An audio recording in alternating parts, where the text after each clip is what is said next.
So the Pentagon just officially released the freaking X-Files to the public.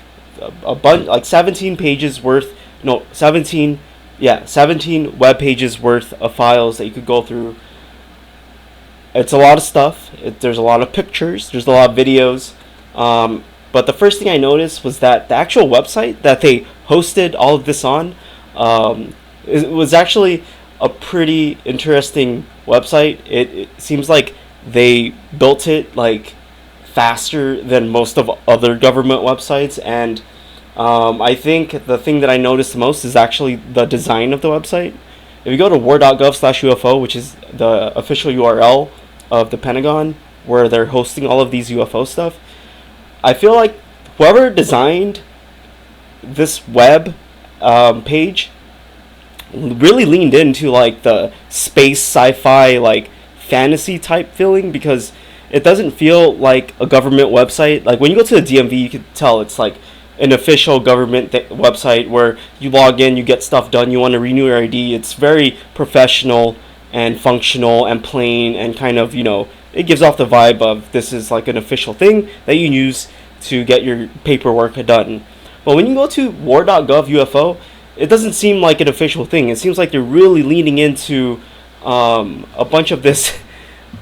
Like it seems like a fictional website. I feel like I think they overdid it with the aesthetic. To be honest, it feels like they're trying to pander to the people who are just UFO nuts, and it kind of destroys credibility a little bit, in my opinion. But anyways, that's besides the point. I do like the ease of. It feels like they hired someone that has experience in building fast websites to build a website to show you all these UFO stuff. I think as a web developer, that's the first thing I noticed when I went to this website was, wow, this thing is actually really well built, fast, and it's clean to look at. It's not the most practical though, because I feel like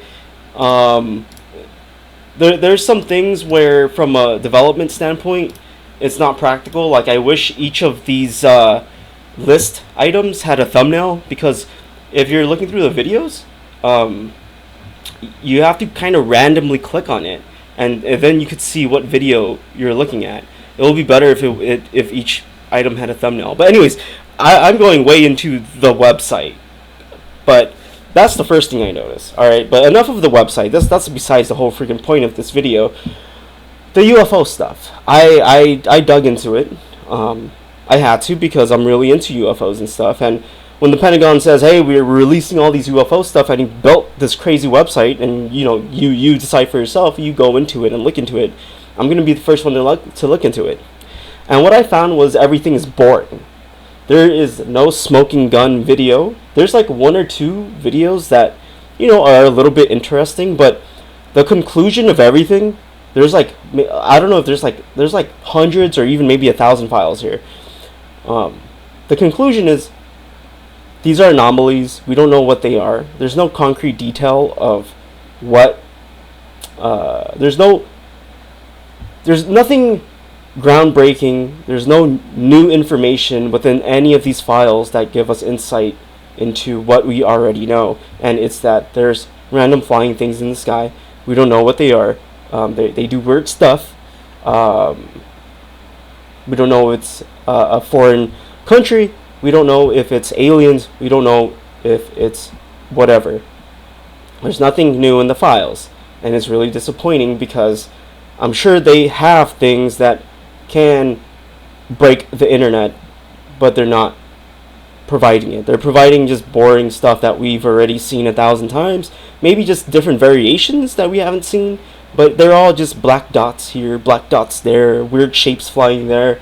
And then you have like literally hundreds of PDF documents of, dating back to like 1940s, where it's just, a pilot reporting a weird thing in the sky, not knowing who it is, what it is.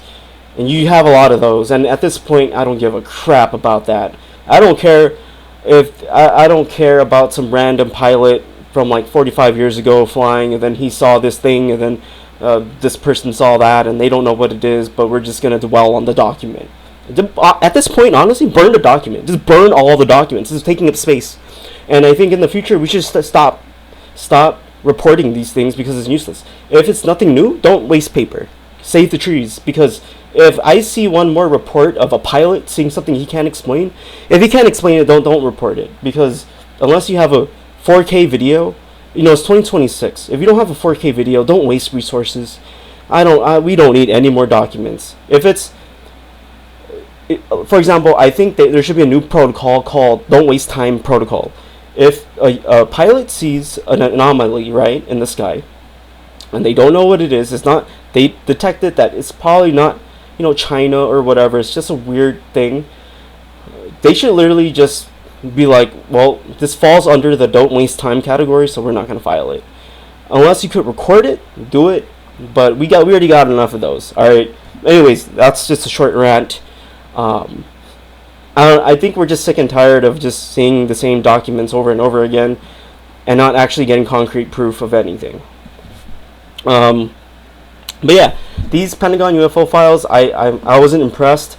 I think the only thing that got me a little bit excited was the Apollo photos, because those are historic photos that have never been seen before. But also, it's the only photo where I think it's in the gray area of like, wow, that's insane, because it's one photo, but they zoom in on these highlighted parts in the sky, and there are like weird things up there. There's not enough detail to understand what it is, but it's like one looks like a cylinder and it's white. The other one looks like sort of a trail of lights, and then there's like just little dots, and one was like a triangle, like 3 dots that make up a triangle. And the reason why that got me excited is because those are photos from the moon and not Earth. So the chances of it being an airplane or some sort of misidentified object, man-made object from Earth, it's probably zero. Satellites aren't in that position of the moon. It wouldn't be a satellite. Satellites are close to Earth orbit. So if they're in the moon, the satellite's not going to be right there at the moon. It's going to be at Earth. So I think that was, like semi mind-blowing. But even then, there's no details in the photo. You're looking at it, and you can only fill in the gaps with your own imagination, and that's really, really it. And that's it. And I think unless they really, if all this Roswell stuff is real, if all this Area 51 stuff is real, the only thing that could really get everyone's attention is if they literally have a photo of Area 51 or whatever the base is, and just have a high fidelity photo of the ship right there, being like, this is official Pentagon image, and this is literally a close-up of the ship. We have all the details, all the angles. Hey, we're gonna do a 360 photo where you could rotate the whole ship, and it's all real photos.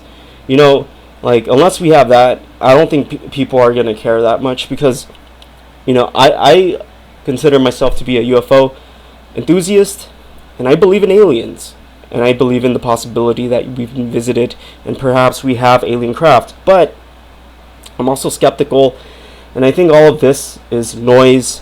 And the last thing I'm gonna say is, it's funny how they released all the freaking Apollo photos with UFOs in the background. They literally did that, but we still don't have the Epstein files.